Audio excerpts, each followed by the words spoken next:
আজ থেকে 1400 বছর আগে হযরত খালিদ বিন ওলীদ রাদিয়াল্লাহু তাআলা আনহু যিনি ছিলেন ইসলামের আল্লাহর তরোয়াল, তিনি নবী করিম সাল্লাল্লাহু আলাইহি ওয়াসাল্লাম যার নাম দিয়েছিলেন আল্লাহর তরোয়াল, খালিদ বিন ওলীদ রাদিয়াল্লাহু তাআলা আনহু তিনি ইসলামের জন্য 100টির উপরে যুদ্ধ করেছিলেন এবং প্রত্যেকটি যুদ্ধে আল্লাহ পাকের অশেষ রহমতে বিজয় লাভ করেছিলেন। এবং নবী করিম সাল্লাল্লাহু আলাইহি ওয়াসাল্লাম যার জন্য সবসময় দোয়া করতেন আল্লাহর কাছে যে আল্লাহ তুমি খালিদ বিন ওলীদ রাদিয়াল্লাহু তাআলা আনহুকে তুমি যুদ্ধক্ষেত্রে কাফেরদের তুমি আতঙ্ক হিসেবে গড়ে তোলো। আল্লাহর দোয়া আমাদের প্রিয়, আমাদের দয়াল আল্লাহ কবুল করে নিয়েছে। আমাদের প্রিয় নবী হযরত মুহাম্মদ সাল্লাল্লাহু আলাইহি ওয়াসাল্লামের দোয়া আল্লাহ পাক রব্বুল আলামিন কবুল করে নিয়েছিলেন। তখন থেকে পুরা মধ্যপ্রাচ্য সহ সমস্ত এলাকা দাবি বেরিয়েছিলেন খালিদ বিন ওলীদ রাদিয়াল্লাহু তাআলা আনহু। তিনি প্রত্যেকটা যুদ্ধে অংশগ্রহণ করেছিলেন এবং বীরত্বের সাথে বিজয় লাভ করেছিলেন।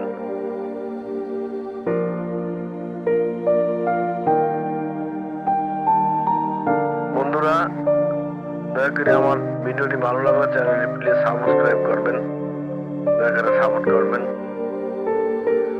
এবং যা বলছিলাম, খালিদ রাদিয়াল্লাহু তাআলা আনহু, খালিদ বিন ওলীদ রাদিয়াল্লাহু তাআলা তিনি আল্লাহর তরোয়াল, এটা আপনারা সবাই ওয়াজের মধ্যে জানতে পারছেন, ওয়াজে দেখছেন। তিনি ইসলামের জন্য প্রত্যেকটি যুদ্ধে জয়লাভ করেছেন। খালিদ রাদিয়াল্লাহু তাআলা, খালিদ বিন ওলীদ রাদিয়াল্লাহু তাআলা আনহু পারস্য বিজয় করেছেন, মিশর জয় করেছেন এবং ফিলিস্তিনের মসজিদুল আকসা জয় করেছেন। তখনকার সারা বিশ্ব দাপিয়ে বেরিয়েছিলেন এই আল্লাহর তরোয়াল হযরত খালিদ বিন ওলীদ রাদিয়াল্লাহু তাআলা আনহু।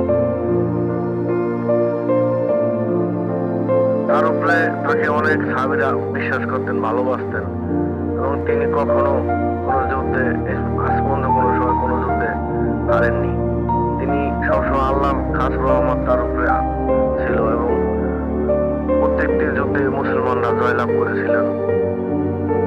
এখনকার ইহুদি নাসারা যেভাবে দাপিয়ে বেড়াচ্ছে, এখন যদি খালিদ রাদিয়াল্লাহু তাআলা থাকতো তাহলে খালিদ রাদিয়াল্লাহু তাআলার মতো ইমানি শক্তি এখন বর্তমান মুসলমান আমাদের নাই।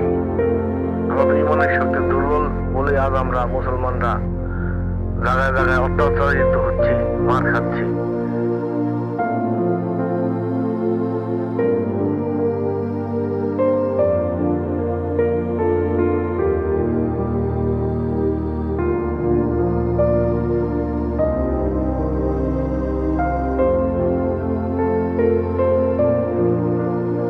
খালিদ রাদিয়াল্লাহু তাআলা আনহু তিনি নবী করিম সাল্লাল্লাহু আলাইহি ওয়াসাল্লাম একদিন খন্দকের যুদ্ধের সময় যখন একটি পাথর পড়েছিলেন, সাহাবীদের পেটে অনেক ক্ষুধা, তারা খন্দকের যুদ্ধে করতেছিলেন। এমন সময় বড় একটি পাথর পড়ে সাহাবীদের সামনে। তখন সাহাবীরা পাথরটা উঠাতে পারছিল না। তখন নবী করিম সাল্লাল্লাহু আলাইহি ওয়াসাল্লাম গিয়ে 3টা বাড়ি দিলেন পাথরের উপরে এবং তিনি মুসকে মুসকে হাসলেন যে তিনি দেখলেন যে ওই ইসের দরজা মুসলমানরা বিজয় লাভ করেছেন এবং 3টি কথা বললেন। 3টাই নবী করিম সাল্লাল্লাহু আলাইহি ওয়াসাল্লাম ভবিষ্যৎবাণী আল্লাহ পাক সত্য হয়েছে, সত্য করে দিয়েছে।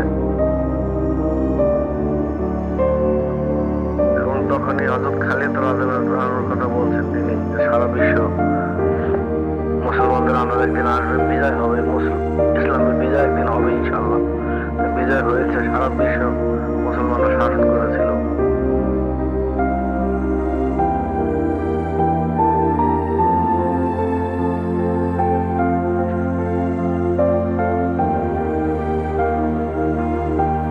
আল্লাহর তরোয়াল হযরত খালিদ বিন রাদিয়াল্লাহু তাআলা আনহু তিনি পারস্য সম্রাটকে হটিয়ে তিনি ইসলামের বিজয়ের পতাকা নিচে মুসলমানদেরকে এনে দেন। তখন তারা 1 লক্ষর বেশি কাফের ছিল এবং মুসলমান ছিল মাত্র 3,000 মুসলমান বিক্রমে তারা কাফেরদের উপর ঝাঁপিয়ে পড়েন। হযরত খালিদ রাদিয়াল্লাহু তাআলা আনহুর আন্ডারে তারা যুদ্ধে ঝাঁপিয়ে পড়েন। তা আল্লাহু আকবার ধ্বনি দিয়ে তারা যুদ্ধে ঝাঁপিয়ে পড়েন। খালিদ রাদিয়াল্লাহু তাআলা আনহু, আল্লাহর তরোয়াল হযরত খালিদ রাদিয়াল্লাহু তাআলা আনহুর সমস্ত তিনি সেনাপতির দায়িত্ব পালন করেছিলেন। তখন পারস্য যুদ্ধে সেনাপ্রধানের দায়িত্ব পালন করেছিলেন তিনি। তখন তার সাথে সমস্ত সাহাবীরা এক হয়ে তারা যুদ্ধে লড়েছিলেন এবং ওই যুদ্ধে মুসলমানরা প্রত্যেকটি যুদ্ধে খালিদ রাদিয়াল্লাহু অধীনে তারা যুদ্ধ জয়লাভ করে দিয়েছিলেন। আল্লাহ পাক রব্বুল আলামিন